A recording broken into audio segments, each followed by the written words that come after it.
Alright, motherfuckers, is it recording? Can't fucking see, let's see. Yes, it is. Right, I hope you can see me. Right, what video shall I do now? Hi, beautiful. I already know. So this video is going to be about Xcaret in Mexico, in Cancun. So I personally wanted to avoid Cancun. I wanted to avoid Tulum, and actually I didn't go to those places. I went to Xcaret, and I'll tell you the real reason. I really wanted to see the flamingos. I've always been obsessed with flamingos for some reason, so I really wanted to go and see them. And there was a tour, but it was out of my budget. I can't remember how much it was. I'll put the tour here or there or wherever it's going to fit, and I really wanted to do it, but then I thought, it's a lot of money for one day to go to that place. Maybe it would be ideal, but I'm not a millionaire, and so I thought, okay, the best thing to do, I asked a few locals in Mexico, like, how can I see flamingos? And they say go to Xcaret. Originally I was like, it's going to be Disneyland, and not that there's anything wrong with Disneyland. I like Disneyland, but you know, full of families, full of children crying all around the place, and then also like a fake experience. But do you know what? I'm so happy that I did go, because it was fucking amazing. Anyway, let's play the video. Hi, beautiful people. I'm going to tell you about the time that I went to a place called Xcaret near Playa del Carmen, Mexico. I had just finished up a little Mexico trip before heading to Havana, Cuba, and honestly, Playa felt a bit too resort strip for the gringos for my taste. Cute, but not my vibe. Everyone kept saying, go to Xcaret, it's amazing, and I thought, oh great, Mexican Disneyland. But fuck it, I went anyway, and thank God I did. It was fucking beautiful. Not cheap though, $120, $130 for the ticket. But worth it. Transport, but babes, worth every cent. The second I walked in, I was surrounded by parrots. Big, loud, rainbow-ass parrots, just flying around freely. So I just wanted to pause and say, yeah, like, I didn't like Playa del Carmen. Playa del Carmen is like Tulum, is like Cancun. Nothing wrong with these places, but they're not authentic. Now, me as a backpacker, as a traveler, I go and I travel so that I can experience real culture and authenticity. I understand if you want to go and stay at a 5-star resort and have all-inclusive, I get that, and I'm not dismissing that. But for me, if I'm going on a flight to halfway across the world, I want to experience real culture and real things. I don't want to fly for 12 or 11 hours or however long the flight is to be sat next to British people that I can meet next door. Not that there's anything wrong with it. Everyone has their preferences. I'm just not buying it. I go traveling because I want to see the real authentic experience. The reason I ended up in Playa del Carmen is because I was doing a tour, and at the end of that tour it finished there, and at the beginning of a new tour it started there. So I had to always kind of use Playa del Carmen as a base. I didn't particularly really like it. It was okay. It was just full of Westerners, British, Americans. It's full of people. It was like full of loud music, and all of that. And now that might sound hypocritical, because obviously I made a video a few videos ago about going volcano boarding, and obviously I went on a hostel and I met loads of you know, westernized people, and so that might be a bit of a hypocritical thing to say. But from my perspective, I was doing volcano boarding, which is something specifically from that country. It wasn't because I was hanging out around with Western people. It was just because that's how it went, and I loved it because it was just a completely different environment. You know, Playa del Carmen, Tulum and Cancun, they're very expensive for Mexico, very overpriced in my opinion. Maybe cheaper than the Western world, but really overpriced. Like, you know, a nice 5-star hotel, not that I stay in those, but even a 3-star, well, I stayed, I think, in a 3-star, it was still like $100 per night. That for me is quite expensive, because you can stay in a hostel for $10 a night. Anyway. Then obviously I asked, where the fuck are the flamingos? They pointed and I ran.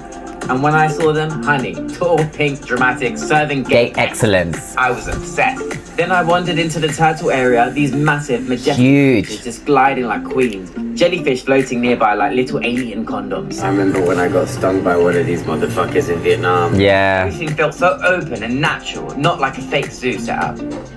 Then I found these saltwater pools by the coast, grabbed a little snorkel mask, jumped in, and fuck me, it was heaven. I was just floating there thinking, yeah, this is the good life. Then I did a boat ride, calm, lush, and more flamingos because obviously they own the fucking place. And babes, the butterfly garden. I was really surprised. They had at one point a walk with the flamingos and they had it like on a schedule. And I was like, no, surely they're not just gonna walk around. They did. They literally just walked around. I could have touched them if I wanted to. Not that, like, you should never touch wildlife. You should never touch, like, these kind of animals. I don't, like, just don't. But they were so close to me, it was possible if I really wanted to. Did you know that butterflies have their taste buds in their legs? Like, girl, same. I love being on all fours. Then I spotted this bird. Pelican, toucan, Fuck knows. gorgeous though, anyway. Went up a tower and got this insane bird's eye view of the park. Unreal. And then the show. Everyone was going on about it and I thought it'd be cheesy. But holy fucking shit, it was phenomenal. They told us about the story of the Aztecs and the Mayans, these epic ancient games with flaming balls, which I actually had learned about in Chichen Itza. Then they moved on to the story of colonization, when the Spanish came, brought Christianity, and completely changed everything. I just wanted to say that show was the highlight of that entire day and I almost missed out on it. I didn't know there was a show. I was, you know, going around that park, I was seeing all the things, I was having the best time. I was a bit shocked because it was quite expensive. Like, even though I had paid $100 and whatever it was, I'll put the prices here or there. You know, even though I had paid all this money, I thought, okay, let me go to somewhere to eat. And it was like $25 to have a sandwich. So I thought it was just really expensive. And so, like, I did eat because you have to, obviously. But at the same time, I was very frugal. I wasn't drinking any drinks or like alcohol or anything like that. I was just having the basic essentials. And anyway, so I was almost leaving. And then I noticed that all of the people in the park were going somewhere specific. And I was like, what's going on? Oh, there's a show. And I automatically thought, oh, that's going to be an extra $50. No, it's included even in the cheapest ticket, and you have, if you're going there, you have to stay for it. It was the highlight. It is done with such high production values. It was incredible, like amazing, and it really has a story to tell. You can see from the video the story that it has to tell, and it's just done so good.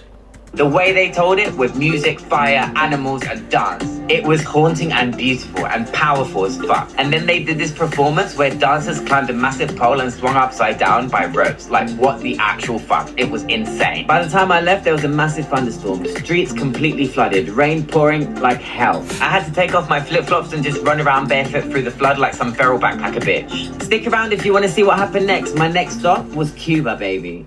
So yeah, I think that's all about, I have to say, really. It was pouring it down with rain on that day when I got back. When I got back.